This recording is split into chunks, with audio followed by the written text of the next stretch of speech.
Maman, tu as mangé les chocolats? C'est cette question-là qui a tout changé. Une question simple, prononcée par mon fils au téléphone le lendemain de mon 70e anniversaire.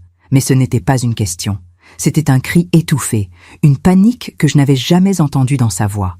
Je m'appelle Isult Hénin. J'ai 70 ans, et voici l'histoire que je n'ai jamais osé raconter à personne, jusqu'à ce soir. La veille, j'avais reçu un cadeau magnifique, une boîte en bois laqué, ornée d'un ruban de soie bordeaux. À l'intérieur, 12 chocolats artisanaux, disposés comme des bijoux. Chacun portait une petite étiquette écrite à la main. Praliné noisette, ganache passion, caramel fleur de sel. Mon fils Cyril me l'avait apporté lui-même en fin d'après-midi. Il avait sonné à la porte de mon appartement, ce grand appartement du 7e arrondissement où j'avais élevé mes enfants, où chaque meuble porte encore la mémoire de mon mari disparu. Joyeux anniversaire, maman. Il m'avait embrassé sur le front, comme toujours. Chemise blanche impeccable, parfum discret. Mon Cyril, mon fils unique, celui que j'avais porté, élevé, soutenu dans chacun de ses projets, celui pour qui j'avais tout fait. Tu les as commandés où? Ils sont magnifiques, chez un chocolatier belge, le meilleur de Bruxelles. Il avait souri. Je sais que tu adores le chocolat noir. C'était vrai. Depuis toujours. Il était resté 20 minutes, pas plus. Il avait un dîner d'affaires, m'avait-il dit. Sa femme, Camille, l'attendait. Je l'avais raccompagné jusqu'à la porte. En partant, il s'était retourné une dernière fois. Profite bien de tes chocolats, maman. Tu les as mérités. Ces mots-là, tu les as mérités. Je les entends encore. Ce soir-là, je n'ai pas ouvert la boîte. J'étais fatiguée. 70 ans, cela se fête, mais cela pèse aussi. J'ai posé les chocolats sur la console de l'entrée, près du miroir ancien que ma mère m'avait légué, et je suis allée me coucher. Le lendemain matin, Camille est passée me voir. Elle venait souvent, ma belle-fille. Toujours souriante, toujours attentionnée, un peu trop peut-être, mais j'aimais sa compagnie. Elle m'apportait des nouvelles du monde, des rires, des conversations légères. Isult, joyeux anniversaire en retard. Elle m'avait embrassée, puis elle avait vu la boîte. Oh, des chocolats, ils sont magnifiques. Cyril te gâte. Oui, mais tu sais, Camille, à mon âge, je ne peux plus manger tout ça. Prends-les, fais-toi plaisir. Elle avait protesté, pour la forme. Mais ses yeux brillaient déjà. Tu es sûre? Certaine? Elle avait pris la boîte, m'avait remercié avec effusion et était partie 1 heure plus tard. Je me souviens encore de son sourire en refermant la porte. Le téléphone a sonné le lendemain soir. 20 heures passées. C'était Cyril. Maman, sa voix était différente, tendue, presque tremblante. Oui, mon chéri, tu as mangé les chocolats? Non, pourquoi? Un silence, long, trop long. Où sont-ils? Je les ai donnés à Camille. Elle les adorait. Pourquoi tu me demandes ça? Et là, j'ai entendu ce son, un son que je n'oublierai jamais. Un cri, un hurlement étouffé, comme si on venait de lui arracher quelque chose de vital. Non! Qu'est-ce que tu as fait? Le téléphone a raccroché. Je suis restée là, debout dans mon salon, le combiné encore à la main. Mon cœur battait vite, trop vite. Qu'est-ce que j'avais fait? Parfois, on fait confiance à ceux qui ne la méritent pas. Et vous, avez-vous déjà été déçu par quelqu'un que vous aimiez? Racontez-moi votre histoire dans les commentaires. J'aimerais vous lire. Cette nuit-là, je n'ai pas dormi. Je suis restée assise dans mon fauteuil près de la fenêtre, celui où je m'installe chaque soir pour regarder les lumières de Paris. Mais cette fois, je ne voyais rien, seulement le reflet de mon visage dans la vitre. 70 ans, des rides qui racontent une vie entière, des yeux qui ont vu trop de choses, et cette question qui tournait, encore et encore. Qu'est-ce que j'avais fait? Cyril n'avait pas rappelé. J'avais essayé de le joindre 3 fois. Aucune réponse. J'avais laissé un message. Ma voix tremblait. Mon chéri, rappelle-moi. Je ne comprends pas. Qu'est-ce qui se passe? Rien. Le silence de mon fils était pire que tous les mots. Je me suis levée avant l'aube. J'ai préparé du café, mais je n'y ai pas touché. J'ai ouvert les volets, comme chaque matin depuis 40 ans. La routine, ce geste simple qui maintient l'ordre quand tout le reste vacille. Et puis, je me suis souvenue de tout ce qui m'avait mené jusqu'à ce moment, de tout ce que j'avais donné, de tout ce que j'avais cru. Cyril est né un matin de mai, il y a 42 ans. Mon seul enfant, mon miracle, après 3 fausses couches. Mon mari, Philippe, était sorti de la salle d'accouchement les larmes aux yeux.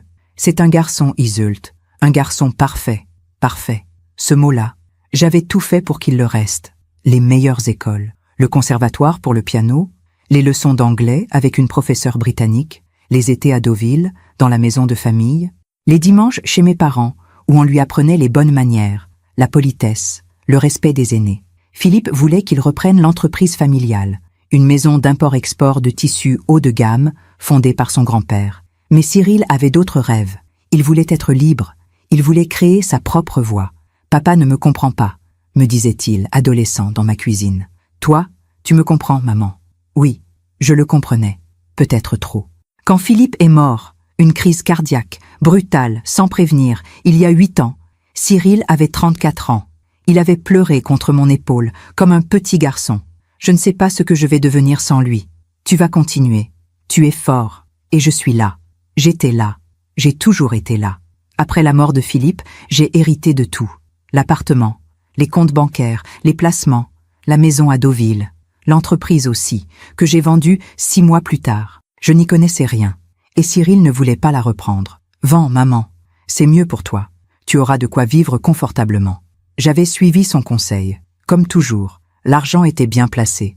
Mon notaire, Maître Beaumont, un homme de confiance que Philippe avait connu toute sa vie, s'occupait de tout. J'avais de quoi vivre jusqu'à mes 100 ans sans jamais manquer de rien. Mais l'argent ne remplit pas un appartement vide. Les premiers mois après la mort de Philippe, Cyril venait me voir tous les jours. Il apportait des croissants le dimanche. Il restait déjeuner. Il me parlait de ses projets, de ses ambitions. Il voulait monter une start-up dans la tech. Il avait besoin d'investisseurs. « Je crois en toi, mon chéri. » Je lui avais prêté de l'argent. 50 000 euros, d'abord, puis 100 000, puis encore. À chaque fois, il me disait « Je te rembourse dès que ça décolle, maman. Tu verras. » Je ne demandais jamais de remboursement. C'était mon fils. Puis Camille était arrivée. Ils s'étaient rencontrés lors d'un salon professionnel à Lyon. Elle travaillait dans la communication digitale. Jolie, dynamique, beaucoup plus jeune que lui. 30 ans à peine. Des cheveux blonds coupés au carré, des vêtements modernes, un sourire éclatant. « Maman, je te présente Camille. » Elle m'avait embrassée avec une chaleur qui m'avait surprise. « Enchantée, Iseult. Cyril me parle tout le temps de vous. » Il s'était marié 6 mois plus tard. Une cérémonie intime à la mairie du 16e, suivie d'un déjeuner dans un restaurant chic près de Trocadéro. J'avais payé. Cyril traversait une période difficile, m'avait-il dit. Sa start-up n'avait pas décollé comme prévu. « Ne t'inquiète pas, mon chéri. C'est normal. Les débuts sont toujours durs. » Camille avait emménagé chez lui. Puis, quelques mois plus tard, ils avaient trouvé un appartement plus grand. À Neuilly, un bel immeuble haussmannien. Mais le loyer était élevé. « Maman, est-ce que tu pourrais nous aider, juste pour les premiers mois, le temps qu'on se stabilise ?» J'avais dit oui, bien sûr. Pendant que je raconte tout cela, je me demande d'où vous m'écoutez. Écrivez le nom de votre ville en commentaire. Au début, tout semblait bien se passer. Cyril et Camille formaient un beau couple. Ils m'invitaient parfois à dîner. Camille cuisinait bien, des plats simples mais raffinés. Elle me posait des questions sur ma vie, sur Philippe, sur mon enfance. « Vous avez eu une vie tellement intéressante, Iseult. » J'aimais qu'elle m'appelle par mon prénom. Cela créait une proximité que je n'avais jamais eue avec ma propre belle-mère. Mais avec le temps, les visites de Cyril s'espaçaient. Il était occupé, disait-il. De nouveaux projets, de nouvelles opportunités. Je comprenais. Un homme de son âge a une vie bien remplie. Camille, elle, continuait à passer. 1 ou 2 fois par mois. Elle m'apportait des fleurs, des magazines, des petites attentions. Nous buvions du thé dans le salon, sous le grand lustre en cristal que Philippe avait acheté chez un antiquaire de la rue Jacob. Vous devez vous sentir seul, parfois, dans cet appartement. Un peu, mais j'ai mes habitudes, mes lectures, mes promenades au jardin du Luxembourg. Vous pourriez venir vivre près de nous, à Neuilly? Non, ma petite, c'est ici que j'ai construit ma vie. C'est ici que je veux rester. Elle hochait la tête, avec ce sourire doux qu'elle avait toujours. Je comprends, mais si jamais vous avez besoin de quoi que ce soit, n'hésitez pas. On est là, on est là. Ces mots-là aussi, je les entends encore. Il y a 1 an, Cyril m'a parlé d'un nouveau projet, une application mobile, quelque chose de révolutionnaire selon lui, mais il avait besoin d'un financement important. Les banques ne veulent pas me suivre, maman. Elles ne comprennent pas ma vision. Combien as-tu besoin? 200 000 euros. J'avais hésité. Pour la première fois. C'était une somme énorme. Mon chéri, je ne sais pas si... Tu ne me fais pas confiance? Ces mots m'avaient blessé. Bien sûr que je lui faisais confiance. C'était mon fils. J'avais appelé Maître Beaumont. Il m'avait déconseillé. Madame Hénin, vous avez déjà beaucoup aidé votre fils. Votre patrimoine commence à s'amenuiser. Il faut penser à vous aussi, à votre sécurité. Mais c'est pour son avenir. L'avenir de votre fils ne doit pas se faire au détriment du vôtre. Je n'avais pas écouté. J'avais signé le virement. Cyril m'avait embrassé. Merci, maman. Tu ne le regretteras pas. 6 mois plus tard, l'application n'existait toujours pas. Quand je lui posais des questions, Cyril devenait évasif. C'est compliqué. Le développement prend du temps. Mais l'argent, Cyril? Ne t'inquiète pas pour ça. Tout est sous contrôle. Puis il changeait de sujet. Me parlait de la météo, de ses projets de vacances, de tout, sauf de ce qui comptait vraiment. Les visites s'étaient encore espacées, 1 fois par mois, puis tous les 2 mois, puis seulement aux grandes occasions. Noël, Pâques, mon anniversaire. Camille, elle, venait toujours, mais quelque chose avait changé dans son regard. Elle me posait des questions étranges. « Vous vous sentez bien, Iseult? Vous n'êtes pas trop fatigué? »« Non, pourquoi? »« Je ne sais pas. Vous avez l'air un peu perdu parfois. »« Perdu? Moi? Je vais très bien, ma petite. Ne t'inquiète pas. » Mais elle insistait, me demandait si je prenais mes médicaments, si je me souvenais bien de mes rendez-vous, si je ne me trompais pas dans mes courses. Vous savez, à votre âge, c'est normal d'avoir des petits oublis, mais il faut faire attention. Je n'avais pas d'oubli. J'étais peut-être vieille, mais mon esprit était intact. Pourtant, ces petites remarques s'accumulaient, et avec elles, un malaise que je ne savais pas nommer. Puis, mon 70e anniversaire était arrivé, et avec lui, cette boîte de chocolat. Cette boîte que j'avais offerte à Camille, sans savoir. Cette boîte qui avait fait hurler mon fils au téléphone. Je suis retournée dans l'entrée. La console était vide, là où la boîte avait reposé pendant 24 heures. Je me suis regardée dans le miroir ancien. Mon visage était pâle. Qu'est-ce qu'il y avait dans ces chocolats? Et pourquoi Cyril avait-il eu si peur que je les mange? Le lendemain matin, j'ai appelé Camille, 3 fois. Aucune réponse. J'ai laissé un message sur son répondeur. Ma voix était calme, mais mes mains tremblaient en tenant le téléphone. « Camille, c'est Iseult. Rappelle-moi quand tu peux. J'aimerais savoir comment tu vas. Et comment étaient tes chocolats ?» Cette dernière phrase sonnait fausse, même à mes propres oreilles. Mais je ne savais pas quoi dire d'autre. Les heures ont passé, lentement. Chaque minute était une éternité. J'ai essayé de m'occuper. J'ai fait le ménage, alors que Maria, ma femme de ménage, devait venir le lendemain. J'ai rangé des placards déjà parfaitement ordonnés. J'ai relu 3 fois la même page de mon livre sans en retenir un mot. À 14 heures, j'ai rappelé Cyril. Cette fois, il a décroché. Mais ce n'était pas sa voix habituelle. C'était celle d'un étranger. « Oui, Cyril, c'est maman. Je m'inquiète. Qu'est-ce qui se passe? Pourquoi tu as réagi comme ça hier soir ?» Un silence, long, pesant. « Ce n'est rien, maman. J'ai eu une mauvaise journée. Je n'aurais pas dû te parler comme ça. Mais les chocolats... » « Quoi? Les chocolats? Tu m'as demandé si je les avais mangés. Tu as crié quand je t'ai dit que je les avais donnés à Camille. Pourquoi? Maman, tu te fais des idées. J'étais juste... surpris. C'est tout. Surpris? Oui. Je les avais choisis spécialement pour toi. Je pensais que tu les garderais. Mais ce n'est pas grave.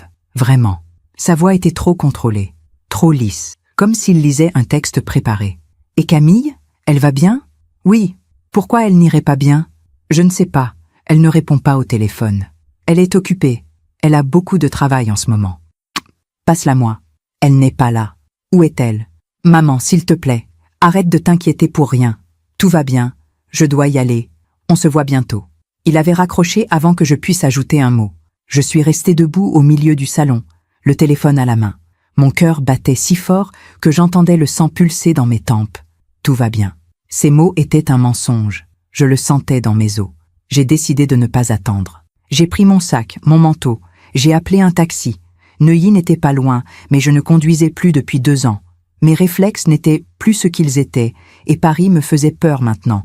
Tous ces scooters, ces voitures qui vous frôlent. Le trajet a duré 20 minutes. 20 minutes pendant lesquelles j'ai imaginé 100 scénarios différents. Camille malade. Camille hospitalisée. Camille... Non, je n'osais pas aller plus loin.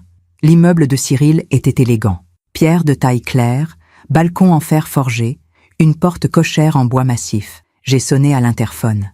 Pas de réponse. J'ai sonné à nouveau. Puis une 3e fois. Enfin, la voix de Cyril a grésillé dans le haut-parleur. « Oui, c'est moi. Ouvre-moi. »« Maman, qu'est-ce que tu fais là? Ouvre !» Un silence. Puis, le déclic de la porte. J'ai monté les escaliers lentement. 3 étages. Mon souffle était court quand je suis arrivée sur le palier. Cyril m'attendait sur le seuil, les bras croisés. Il portait un jean et un pull gris. Ses cheveux étaient en désordre. Il n'était pas rasé. Tu aurais dû m'appeler avant de venir. Je veux voir Camille. Elle dort. À 3 heures de l'après-midi, elle ne se sent pas bien. Justement, je veux la voir. Il a bloqué la porte de son bras. Maman, ce n'est pas le moment. Elle a besoin de repos. Cyril, laisse-moi entrer. Nous nous sommes regardés. Pour la première fois de ma vie, j'ai vu quelque chose dans les yeux de mon fils que je n'avais jamais vu avant. De la peur. Il a fini par s'écarter. L'appartement était sombre. Les rideaux étaient tirés dans le salon. Il y avait une odeur étrange, un mélange de renfermé et de quelque chose de plus chimique, presque médicinal. Où est-elle? Dans la chambre. J'ai traversé le couloir. Mes pas résonnaient sur le parquet. Cyril me suivait, silencieux. J'ai ouvert la porte de la chambre. Camille était allongée dans le lit, sous une couverture épaisse. Les volets étaient fermés. La seule lumière venait d'une lampe de chevet qui diffusait une lueur orange et faible. Camille? Elle a bougé légèrement, mais n'a pas ouvert les yeux. Je me suis approché. Son visage était pâle, très pâle. Ses lèvres étaient sèches. Des cernes noires creusaient ses yeux. Camille, ma petite, c'est Iseult. Elle a murmuré quelque chose d'incompréhensible. Qu'est-ce qu'elle a? Cyril était resté près de la porte. Une gastro. Elle a vomi toute la nuit. Tu as appelé un médecin? Non, ce n'est pas nécessaire. Ça va passer. Je me suis retourné vers lui. Pas nécessaire? Regarde-la, Cyril.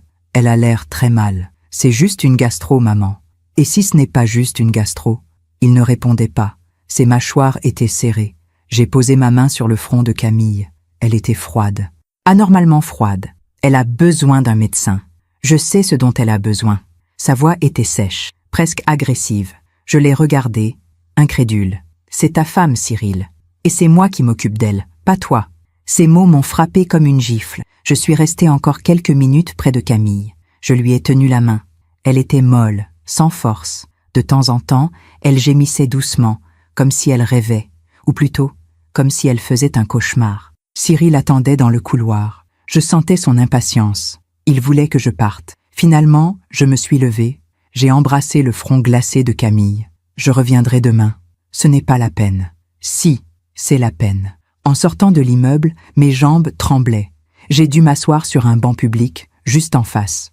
Le ciel était gris. Un vent froid soufflait entre les immeubles. Quelque chose n'allait pas. Quelque chose de profondément anormal. Camille n'avait pas une simple gastro. J'avais vu assez de maladies dans ma vie pour le savoir. Sa pâleur, sa faiblesse, cette froideur, ce n'était pas normal. Et Cyril, son attitude, son refus d'appeler un médecin, sa nervosité, et puis ce cri au téléphone. « Non, qu'est-ce que tu as fait ?» Pourquoi avait-il dit ça? Le soir même, je n'ai pas pu manger. J'ai tourné en rond dans mon appartement. J'ai regardé la console vide, là où la boîte de chocolat avait reposé. J'ai essayé de me souvenir de tous les détails. La boîte en bois laqué, le ruban bordeaux, les 12 chocolats alignés comme des bijoux, les petites étiquettes écrites à la main, écrits à la main. Cette pensée m'a arrêté net. Cyril m'avait dit qu'il les avait commandés chez un chocolatier belge, le meilleur de Bruxelles. Mais pourquoi des étiquettes manuscrites? Les chocolatiers professionnels utilisent des étiquettes imprimées. Toujours. À moins que ces chocolats n'aient jamais été achetés dans une chocolaterie. J'ai passé la nuit à réfléchir, à reconstituer les derniers mois, les dernières années même, les demandes d'argent de Cyril, de plus en plus fréquentes, de plus en plus importantes, les visites de Camille, ces questions étranges sur ma santé, ma mémoire, mes oublis supposés, les remarques insidieuses. Vous avez l'air perdu, Iseult, à votre âge. C'est normal d'oublier. Et maintenant, ces chocolats. Ces chocolats que Cyril voulait que je mange. Ces chocolats qu'il avait paniqué de savoir entre les mains de Camille. Ces chocolats que Camille avait mangés et qu'il avait rendu malade. À l'aube, j'ai pris une décision. J'ai appelé Maître Beaumont, mon notaire. Il était 7 heures du matin. Il a décroché à la 3e sonnerie, la voix ensommeillée. « Madame Hénin, tout va bien ?»« Non, j'ai besoin de vous voir. Aujourd'hui. C'est urgent. »« Bien sûr. Venez à mon cabinet à 10 heures. »« Merci. » J'ai raccroché. Puis j'ai fait quelque chose que je n'avais jamais fait de ma vie. J'ai appelé un serrurier. Je voudrais faire changer les serrures de mon appartement. Aujourd'hui, si possible. « Vous avez perdu vos clés, madame ?»« Non, mais je veux être sûr que personne d'autre n'en ait. » Il y a eu un silence au bout du fil. Je peux passer cet après-midi. Parfait. Pendant que je prenais ces décisions, une pensée me traversait l'esprit. Encore et encore. Mon fils avait essayé de m'empoisonner. Non, c'était impossible. Absurde. C'était mon fils, mon Cyril, le bébé que j'avais porté, l'enfant que j'avais élevé, l'homme que j'avais soutenu toute ma vie. Mais alors, pourquoi ce cri au téléphone? Pourquoi cette panique? Pourquoi Camille était-elle maintenant couchée, pâle et froide, dans un lit sombre? Et pourquoi, au fond de moi, une petite voix me disait que je connaissais déjà la réponse? Je me suis habillée avec soin. Un tailleur bleu marine que Philippe aimait, des chaussures confortables mais élégantes, un foulard en soie. Je me suis regardée dans le miroir de l'entrée, 70 ans, mais encore debout, encore lucide, et prête à découvrir la vérité, quelle qu'elle soit. Avant de partir pour le cabinet du notaire, j'ai fait une dernière chose. J'ai ouvert le tiroir de la console. À l'intérieur, il y avait une petite boîte en carton, des photos anciennes, des souvenirs que je n'avais pas regardés depuis des années. J'ai sorti une photo en particulier. Cyril, à 5 ans, dans mes bras. Nous étions dans le jardin de Deauville. Il riait. Je le serrais contre moi. J'ai posé la photo sur la console, là où la boîte de chocolat avait reposé. Puis je suis parti. Le cabinet de Maître Beaumont se trouvait rue de Varennes, dans un immeuble du XVIIIe siècle.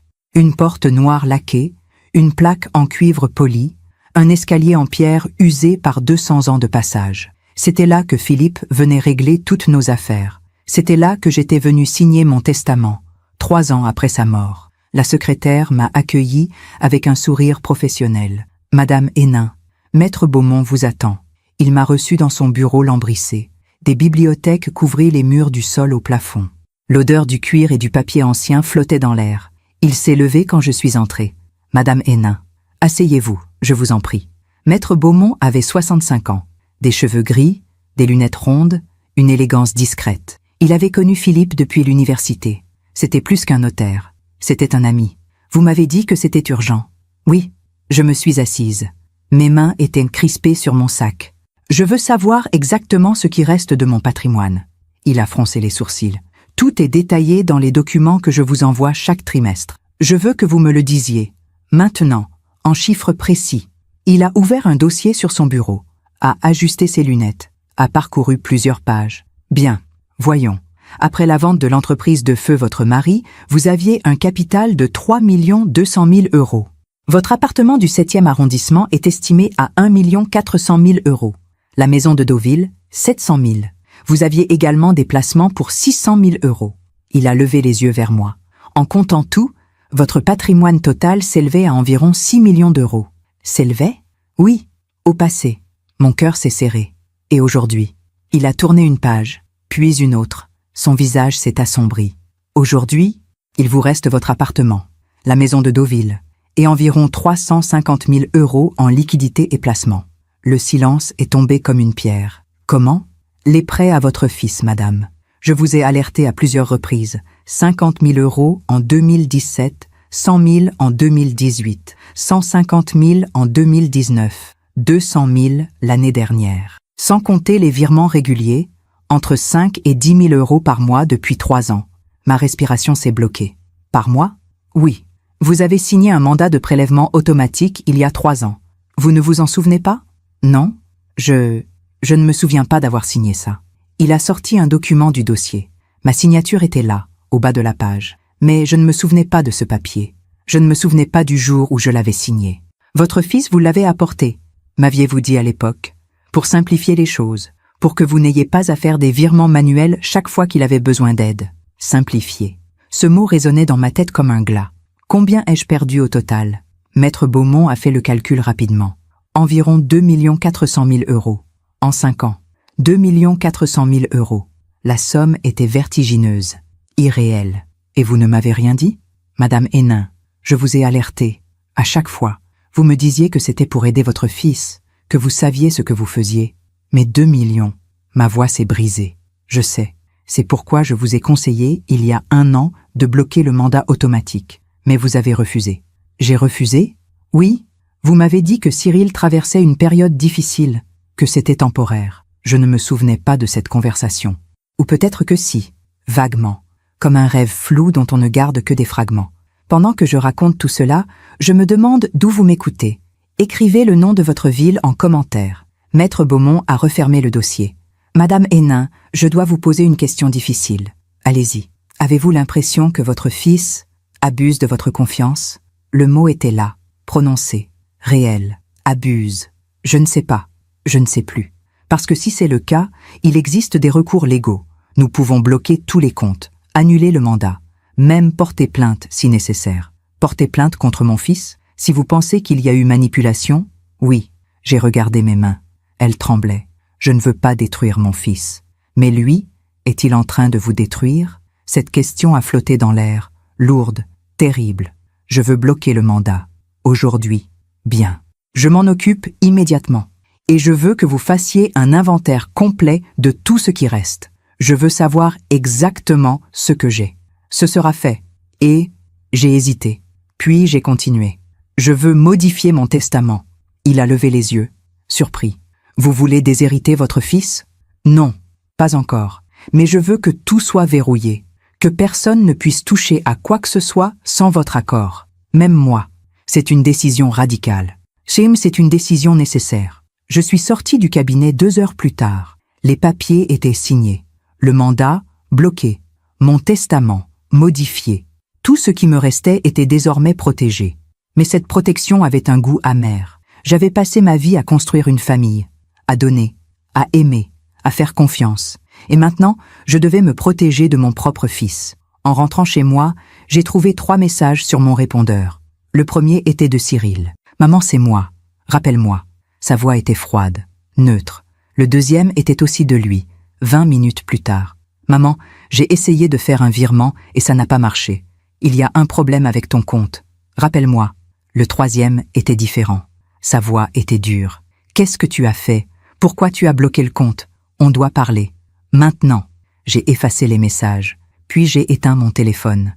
Le serrurier est arrivé à 15 heures. Un homme d'une 50aine d'années, professionnel et discret. « Vous voulez changer toutes les serrures? » « Oui, toutes. Même celles de la porte de service? Toutes. » Il a travaillé pendant 2 heures. Quand il est parti, j'avais 3 nouvelles clés. 3 clés que personne d'autre que moi ne possédait. J'avais aussi changé le code de l'interphone. Pour la première fois depuis 40 ans, j'étais seule dans cet appartement. Vraiment seule. Et en sécurité. Le soir est tombé. J'ai allumé les lampes du salon. J'ai fait chauffer de l'eau pour du thé. J'ai essayé de lire, mais les mots dansaient devant mes yeux. À 21 heures, on a sonné à l'interphone. Cyril. Je le savais avant même de regarder l'écran. J'ai hésité. Puis j'ai appuyé sur le bouton. Oui? Maman, c'est moi. Ouvre. Non. Un silence. Quoi? J'ai dit non. Maman, qu'est-ce qui te prend? Ouvre cette porte. Non, Cyril. Et on doit parler. Alors parle. Je t'écoute. Pas par interphone. Laisse-moi monter. Non. Sa voix est devenue agressive. Tu as bloqué mon compte. Tu as appelé le notaire. Qu'est-ce que tu fais? Je me protège. Te protéger? De quoi? De moi? Peut-être. Tu es devenue folle. Ces mots que j'avais entendus dans la bouche de Camille, quelques semaines plus tôt. Vous avez l'air un peu perdu, Isseult, folle. C'était leur stratégie. Me faire douter de moi-même. Me faire croire que j'étais sénile, confuse, incapable. Je ne suis pas folle, Cyril. Alors pourquoi tu fais ça? Parce que j'ai compris. Compris quoi? Ce qu'il y avait dans les chocolats. Le silence qui a suivi était plus éloquent que tous les mots. Je ne vois pas de quoi tu parles. Bien sûr que si. Maman, ne m'appelle plus comme ça. Comment? Maman. Ne m'appelle plus maman. Tu as perdu ce droit. J'ai entendu sa respiration, rapide, saccadée. Tu ne sais pas ce que tu dis. Si, je sais exactement ce que je dis. Et maintenant, va-t'en. Maman, attends, va-t'en. J'ai coupé l'interphone. Il a sonné encore, 5 fois, 10 fois, puis il a arrêté. Je suis allée à la fenêtre, je l'ai vu sortir de l'immeuble. Il a levé les yeux vers mon appartement. Même de loin, même dans la pénombre, j'ai vu son visage. Ce n'était plus mon fils. C'était un étranger. Cette nuit-là, je n'ai pas dormi. Je suis restée assise dans mon fauteuil, près de la fenêtre, comme la nuit où tout avait basculé. Mais cette fois, je n'avais plus peur. J'avais fait le premier pas. J'avais protégé ce qui me restait. J'avais dit non. Et même si ce non m'arrachait le cœur, je savais qu'il était nécessaire. Le lendemain matin, j'ai rallumé mon téléphone. 23 appels manqués, 15 messages, tous de Cyril. Je ne les ai pas écoutés. À la place, j'ai fait quelque chose que je n'avais jamais pensé faire de ma vie. J'ai appelé la police.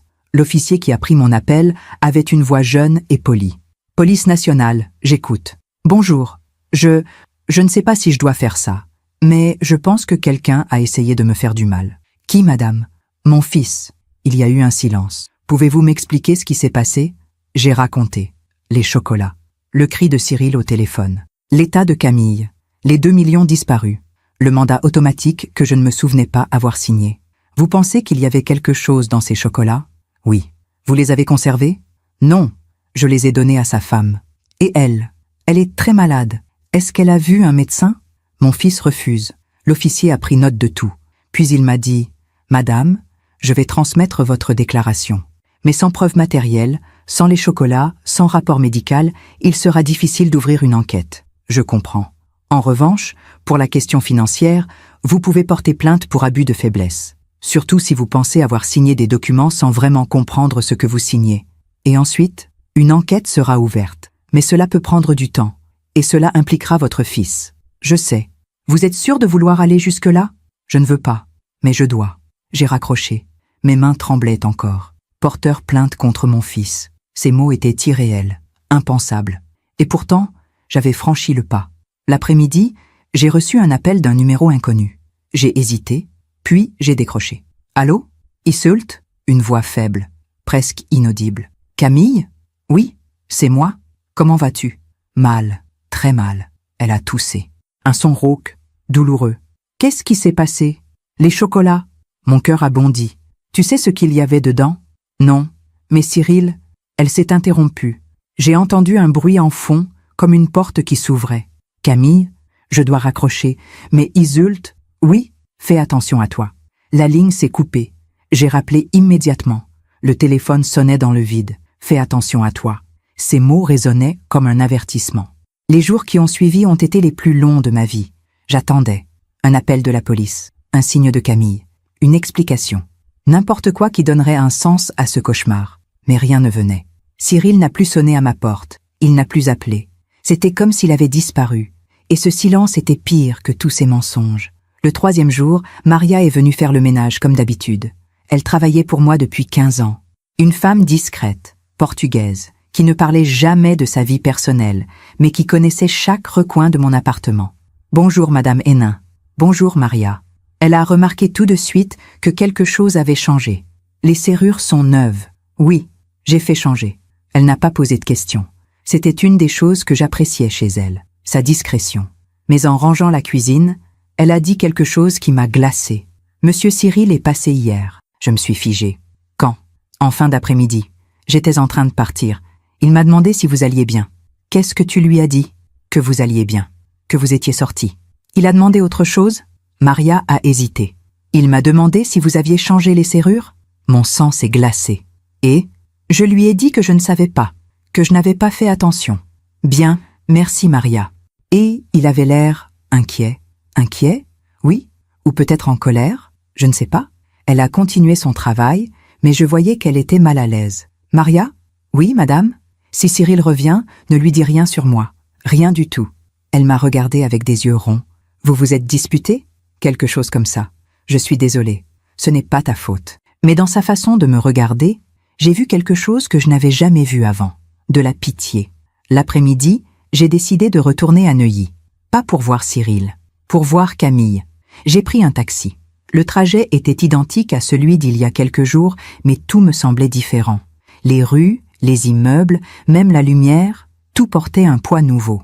Arrivé devant l'immeuble, j'ai hésité. Puis j'ai sonné. Pas de réponse. J'ai sonné à nouveau. Puis encore. Rien. Une voisine est sortie à ce moment-là. Une femme d'une 60aine d'années, élégante, un petit chien en laisse. Vous cherchez quelqu'un? Oui. Monsieur et Madame Moreau, 3e étage. Ah, ils ne sont plus là. Mon cœur a bondi. Comment ça, plus là? Ils sont partis avant-hier. J'ai vu le mari charger des valises dans une voiture. Et sa femme? Elle était avec lui. Enfin, je crois. Elle ne marchait pas très bien. Il la soutenait. Où sont-ils allés? Je ne sais pas. Mais ils avaient l'air de partir pour un moment. Plusieurs valises. Elle a tiré sur la laisse de son chien. Excusez-moi, je dois y aller. Elle est partie, me laissant seule sur le trottoir. Partie. Cyril et Camille avaient disparu. Je suis rentrée chez moi dans un état second. Mes pensées tourbillonnaient.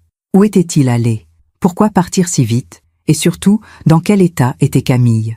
En arrivant dans mon appartement, j'ai trouvé une enveloppe glissée sous ma porte. Pas de timbre, pas d'adresse, juste mon prénom écrit à la main, en lettres tremblantes. Issult. J'ai ouvert l'enveloppe. À l'intérieur, une seule feuille de papier. L'écriture était celle de Camille. Je reconnaissais ses lettres rondes, enfantines. Issult. Je n'ai pas beaucoup de temps. Cyril croit que je dors. Mais je voulais que vous sachiez. Les chocolats. Il y avait quelque chose dedans. Je ne sais pas quoi exactement, mais j'ai lu des messages sur son téléphone. Il les a achetés sur Internet, un site qui vend des substances pour calmer les personnes âgées agitées. C'est comme ça que c'était écrit. Il voulait que vous en mangiez, plusieurs par jour, pour que vous deveniez confuse, désorientée, pour qu'il puisse prouver que vous n'étiez plus capable de gérer vos affaires. Et ensuite, il voulait vous placer dans une maison de retraite médicalisée, sous tutelle, pour avoir accès à tout votre argent. Je ne savais rien, je le jure. Quand j'ai mangé les chocolats, je pensais qu'ils étaient normaux. Mais le lendemain, j'ai eu des vertiges, des nausées. Je ne pouvais plus penser clairement. J'ai compris que quelque chose n'allait pas. Cyril a paniqué. Il m'a emmené chez un médecin en urgence. Il a dit que j'avais une intoxication alimentaire. Le médecin m'a mise sous perfusion. Maintenant, ça va mieux. Mais j'ai peur. J'ai peur de mon mari. Il veut qu'on parte. Il dit qu'on doit s'éloigner de Paris pour un moment, qu'il faut que les choses se calment. Issult, s'il vous plaît, faites attention. Il est capable de revenir, de recommencer. Je suis désolée, pour tout. Camille. J'ai lu la lettre 3 fois. Mes mains tremblaient tellement que le papier bruissait. Substance pour calmer les personnes âgées agitées. Tutelle. Maison de retraite médicalisée. Tout était là, noir sur blanc. Le plan entier de mon fils pour me voler ma vie. Je me suis assise. Mes jambes ne me portaient plus. Comment en était-on arrivé là? Comment le petit garçon que j'avais bercé, nourri, aimé, était-il devenu cet homme capable de m'empoisonner? J'ai essayé de remonter le temps, de trouver le moment où tout avait basculé. Mais il n'y avait pas un seul moment. C'était une accumulation, des petites choses, des compromis, des excuses. Je me souvenais de Cyril enfant, toujours exigeant, toujours insatisfait. Quand les autres enfants jouaient avec un ballon, il voulait le plus beau. Quand il mangeait un gâteau, il voulait le plus gros morceau. C'est normal, disait Philippe. C'est un enfant unique. Il n'a pas appris à partager. Mais c'était plus que ça. Cyril ne supportait pas la frustration. Quand il ne pouvait pas avoir ce qu'il voulait, il faisait des crises, des colères terribles qui duraient des heures. Et moi, je cédais, toujours. Tu le gâtes trop, me disait Philippe. Tu vas en faire un monstre. Ce n'est qu'un enfant. Justement, c'est maintenant qu'il faut lui apprendre les limites. Mais je n'avais pas écouté.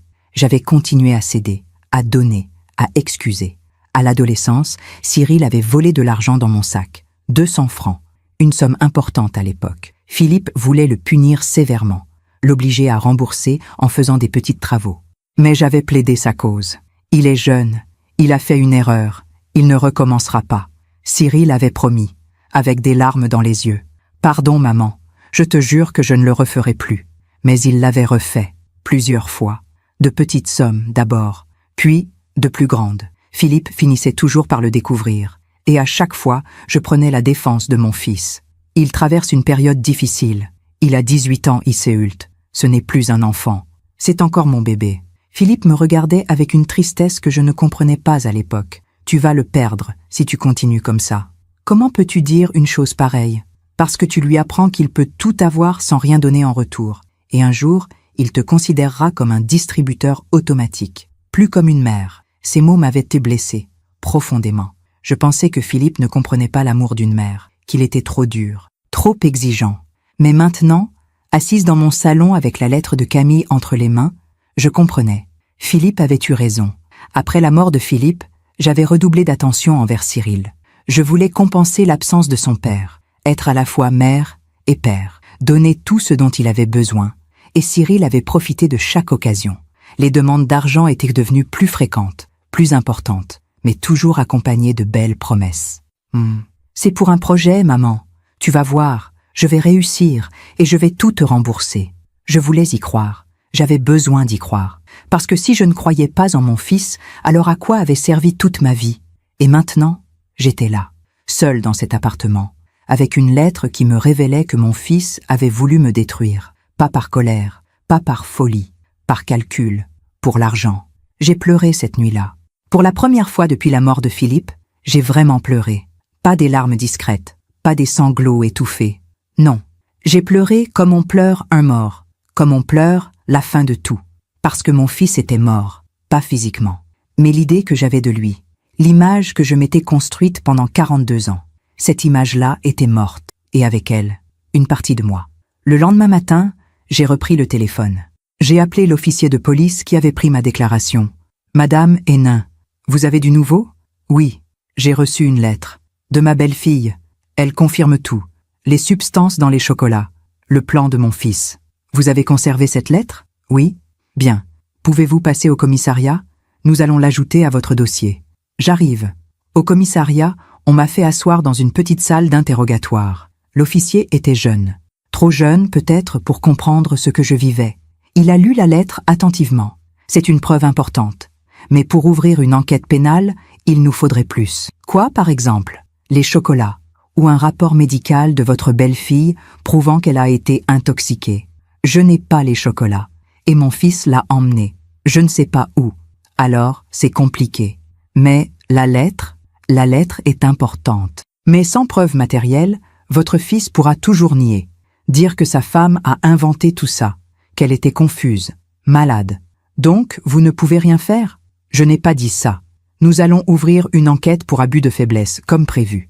Avec les documents de votre notaire, nous avons de quoi travailler. Mais pour l'empoisonnement, il a hésité. Franchement, madame, sans les chocolats, c'est votre parole contre la sienne. Je suis rentré chez moi, épuisé. La justice était lente, compliquée, insuffisante, mais j'avais au moins fait ce que je pouvais. Les jours ont passé, 1 semaine, puis 2. Cyril ne donnait aucun signe de vie. Camille non plus. J'avais l'impression de vivre dans un vide, un silence assourdissant. Et puis, un matin, j'ai reçu un coup de fil de maître Beaumont. « Madame Hénin, il faut que vous veniez. Tout de suite. Qu'est-ce qui se passe ? Votre fils. Il a engagé un avocat. » Mon cœur a bondi. Pourquoi faire ? Il vous accuse. Il m'accuse. De quoi ? D'être inapte à gérer vos biens. Il demande une mise sous tutelle. Le monde s'est arrêté. Pardon ? Il a déposé une requête au tribunal.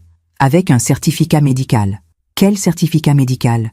Je n'ai vu aucun médecin. Justement, c'est ce que je lui ai dit.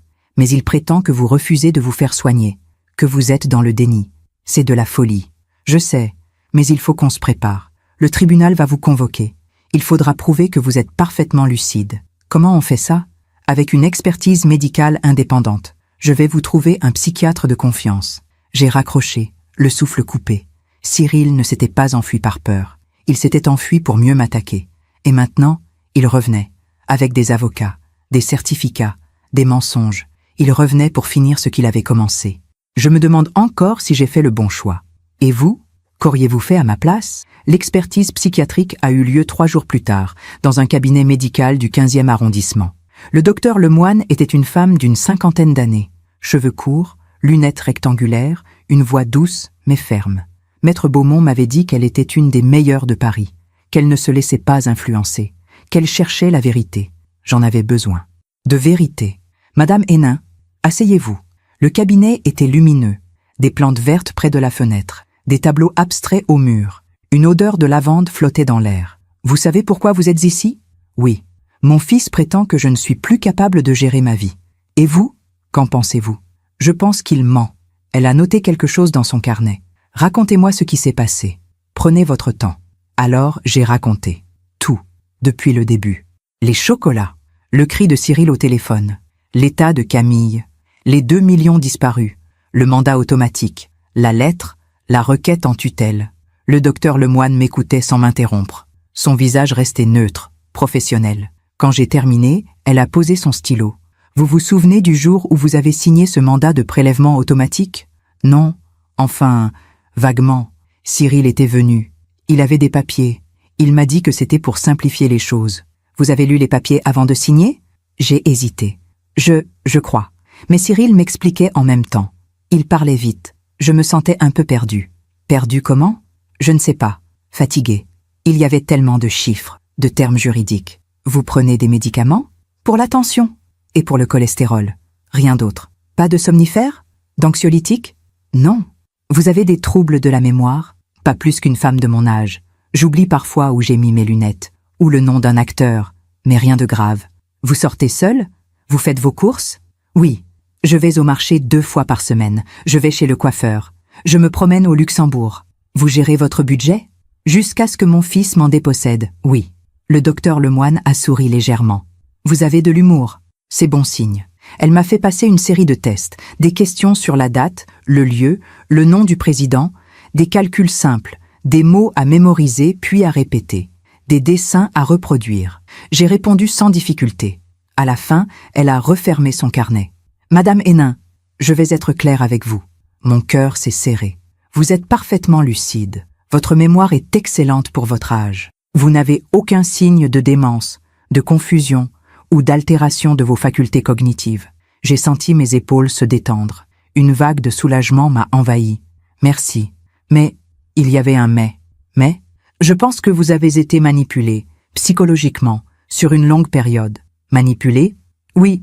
Ce que vous décrivez, les demandes d'argent progressives, les remarques sur votre santé mentale, l'isolement graduel, ce sont des techniques classiques de manipulation. On appelle ça de l'emprise. Ce mot, emprise. Mon fils avait une emprise sur moi, pas au sens pathologique, mais il a utilisé votre amour maternel contre vous. Il a exploité votre culpabilité, votre peur de le perdre, votre besoin de bien faire. J'ai baissé les yeux. Donc c'est ma faute. Non, ce n'est pas votre faute. Vous avez été victime. Mais maintenant, vous avez pris conscience, et c'est le plus important. Elle a posé sa main sur la mienne. Je vais rédiger un rapport très clair. Vous êtes pleinement capable de gérer vos affaires. La demande de tutelle de votre fils n'a aucun fondement médical. Je suis sortie du cabinet avec le sentiment d'avoir gagné une bataille. Pas la guerre, mais une bataille. Maître Beaumont m'attendait sur un banc, près de l'entrée. Alors, elle dit que je vais bien. Parfait. C'est exactement ce qu'il nous fallait. Et maintenant? Maintenant, on attend l'audience. Le juge va examiner le rapport du docteur Lemoine et celui du médecin que votre fils a consulté. Le médecin qui m'a vu sans me voir? Exactement.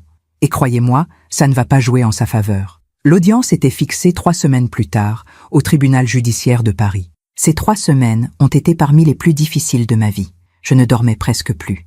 Je mangeais à peine. Je tournais en rond dans mon appartement, ressassant chaque détail, chaque moment. Maria s'inquiétait. Vous maigrissez, Madame Hénin. Il faut manger. Je n'ai pas faim. Ce procès vous ronge. Ce n'est pas le procès. C'est l'idée que mon fils va se tenir devant un juge et dire que je suis folle. Mais vous ne l'êtes pas. Je sais. Mais lui, il le croit. Ou il veut le faire croire. Maria a posé une main sur mon épaule. La vérité finit toujours par éclater. Je voulais la croire. Mais j'avais peur. La veille de l'audience, j'ai fait quelque chose que je n'avais pas fait depuis des années. J'ai ouvert le tiroir du secrétaire où je gardais les photos de famille. Des dizaines de photos.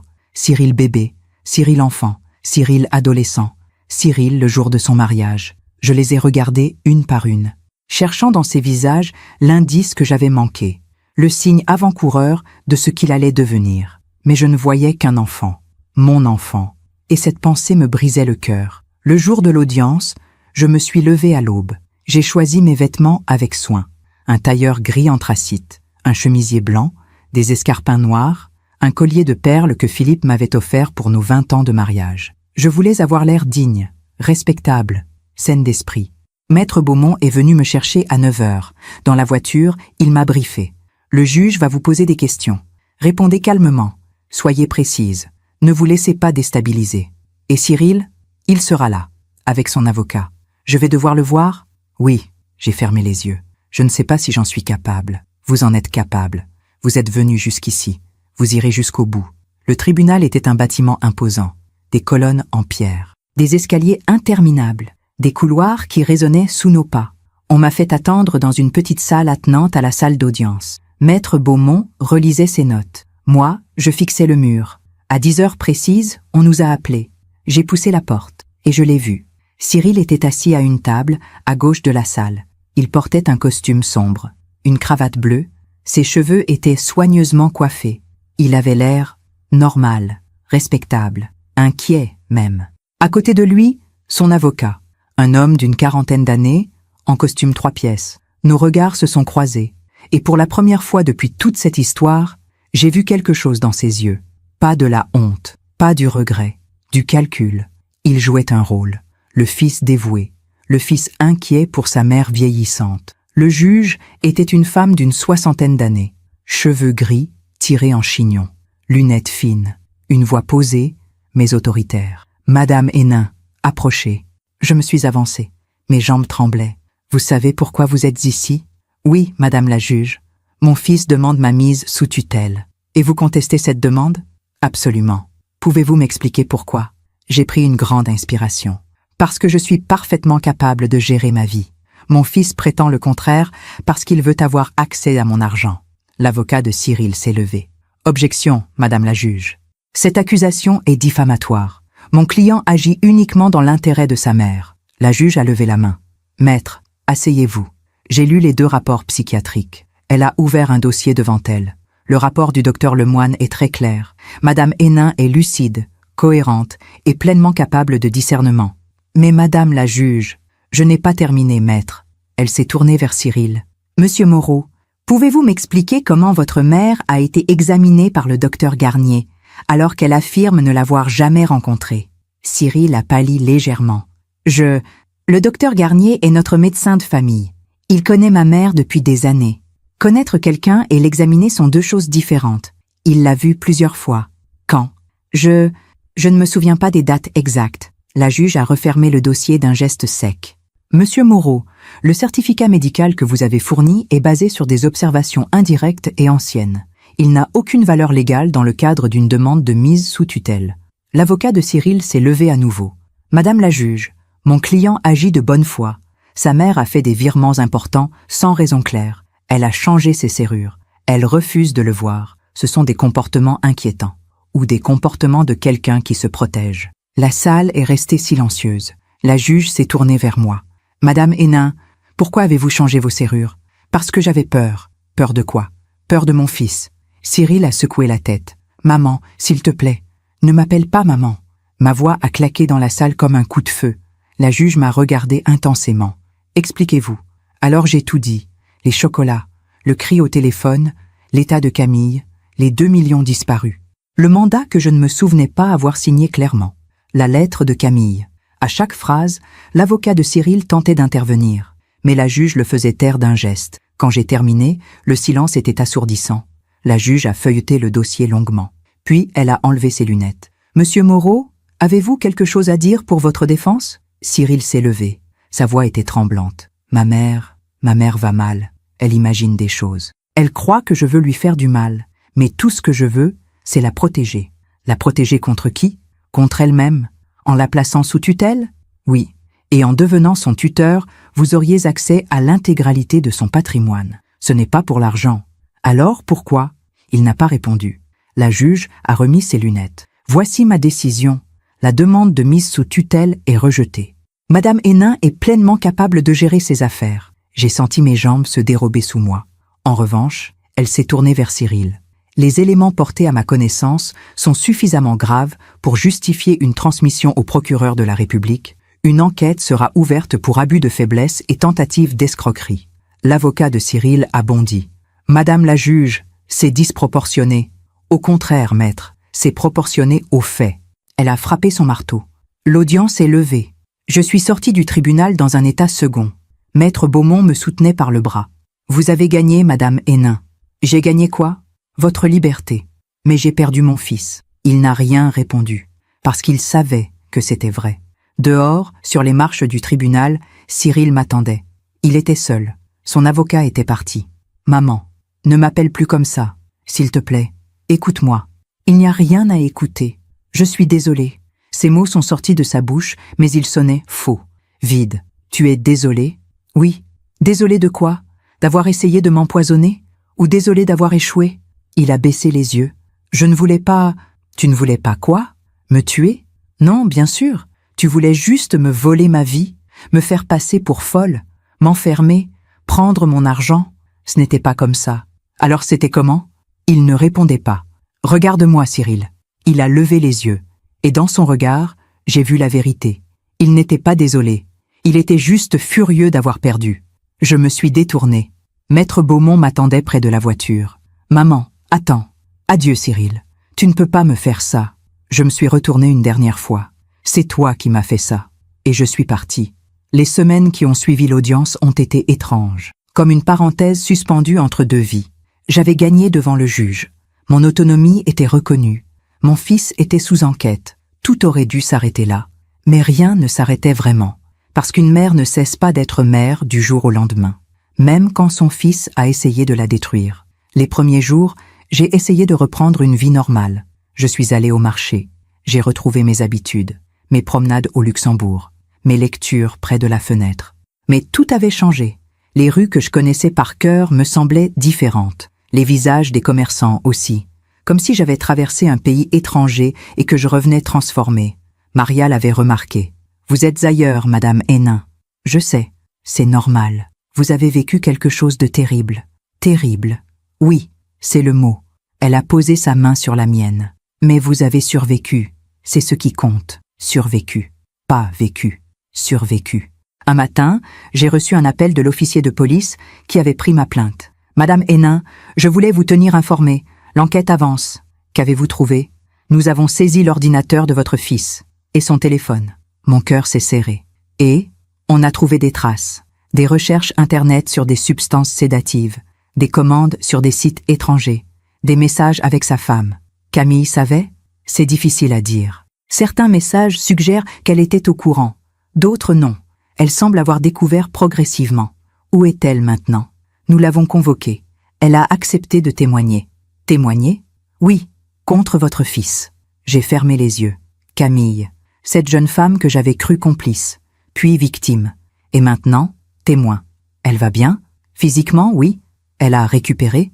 Mais psychologiquement, c'est compliqué. Je comprends. Il y a autre chose. Quoi? Votre fils a aussi été placé en garde à vue pour interrogatoire. Mon sang s'est glacé. Quand? Ce matin. Je ne sais pas pourquoi, mais j'ai eu besoin de sortir.